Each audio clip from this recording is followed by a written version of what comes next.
নমস্কার বন্ধুরা, সন্তু মানসী রান্নাঘরের সবাইকে স্বাগত। আমি একটা ভিডিও বানিয়ে তোমাদেরকে দেখাচ্ছি রেসিপি ডিম ঝুরি ঢ্যাঁড়সের তরকারি। ডিম ঝুরি বানাতে গেলে, ঢ্যাঁড়সের তরকারি বানাতে গেলে উপকরণগুলো কী কী লাগছে আমি বলে দিচ্ছি।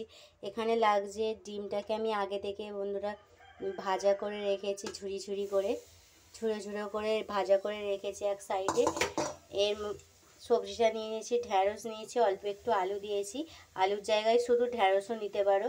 পেঁয়াজ কুচি, টমেটো কুচি, আদা রসুন এবং অল্প একটু জিরে গুঁড়ো দেবো।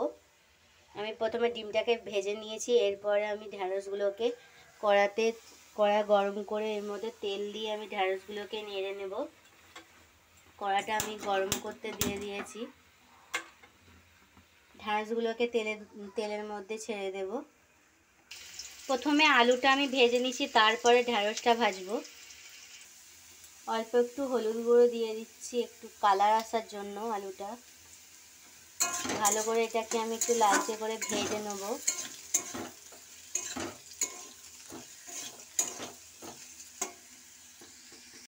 আলুটা ভাজা হয়ে গেছে, আমি এবার তুলে নেব। তুলে নিয়ে আমি এবার ঢ্যাঁড়সগুলো ভেজে নেব। ভালো করে ঢ্যাঁড়সগুলোকে আঁচ খাইয়ে আমি ভেজে নিচ্ছি। ঢ্যাঁড়সটা আমার ভাজা হয়ে গেছে, আমি এবার নামিয়ে নিচ্ছি। ভালো করে আমি আঁচ খাইয়ে নিয়েছি। লাল লাল এটা যে ভাবটা থাকে না ঢ্যাঁড়সে, দেখো একটুকু নেই, আমার হয়ে গেছে। আমি এবার নামিয়ে নিচ্ছি। এই কড়ার মধ্যেই আমি এবার পেঁয়াজ কুচিটা দিয়ে দিচ্ছি, পেঁয়াজগুলোকে ভেজে নেব। পেঁয়াজটা আমার ভাজা হয়ে গেছে, এর মধ্যে আমি রসুন কুচিটা দিয়ে দিচ্ছি। রসুন কুচি দিয়ে রসুনটা আমি ভেজে নিচ্ছি। আমি এর মধ্যে এবার টমেটো দিয়ে দেবো, ভাজা হয়ে গেছে রসুন।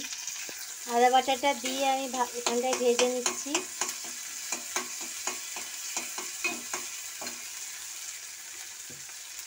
অল্প তেলের মধ্যেই বন্ধুরা আমি বানাচ্ছি।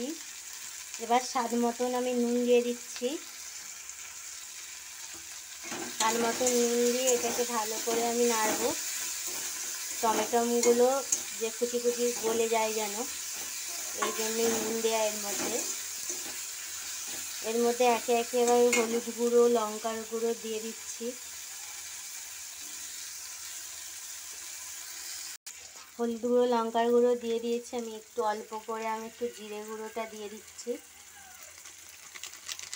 জিরে গুঁড়ো দিয়ে দিলাম, দিয়ে এটাকে আমি ভালো করে কষাতে থাকবো।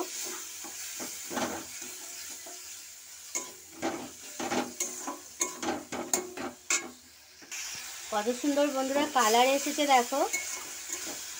এর মধ্যে এবার আমি এটা আমার মশলাটা কষানো হয়ে গেছে, আমি এর মধ্যে এবার ভেজে রাখা সবজিগুলো আমি দিয়ে দিচ্ছি। ভেজে রেখেছিলাম ডিম, আলু এবং ঢ্যাঁড়সগুলো।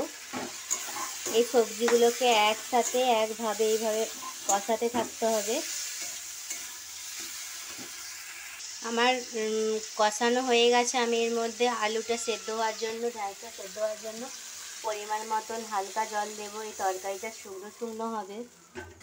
এটা ভাত দিয়েও খেতে ভালো লাগবে, রুটি দিয়েও খেতে ভালো লাগবে বন্ধুরা। আমি এটা সেদ্ধ হওয়ার জন্য আমি এবার ঢাকনা দিয়ে দেব। ঢ্যাঁড়সের তরকারিটা আমার রেডি হয়ে গেছে, আমি এবার নামিয়ে নিচ্ছি। নামিয়ে তোমাদেরকে দেখাচ্ছি বন্ধুরা কেমন হয়েছে। এই দেখো বন্ধুরা, আমার ঢ্যাঁড়সের ডিম ঝুরি রান্না রেডি হয়ে গেছে। এই রেসিপিটা যদি পছন্দ হয় লাইক কমেন্ট শেয়ার করতে বন্ধুরা ভুলবেন না। দেখো কত সুন্দর লাগছে দেখতে, আর এটা শর্টকাটেও বানানো যায়। আমি এখানে এই ভিডিওটা শেষ করছি।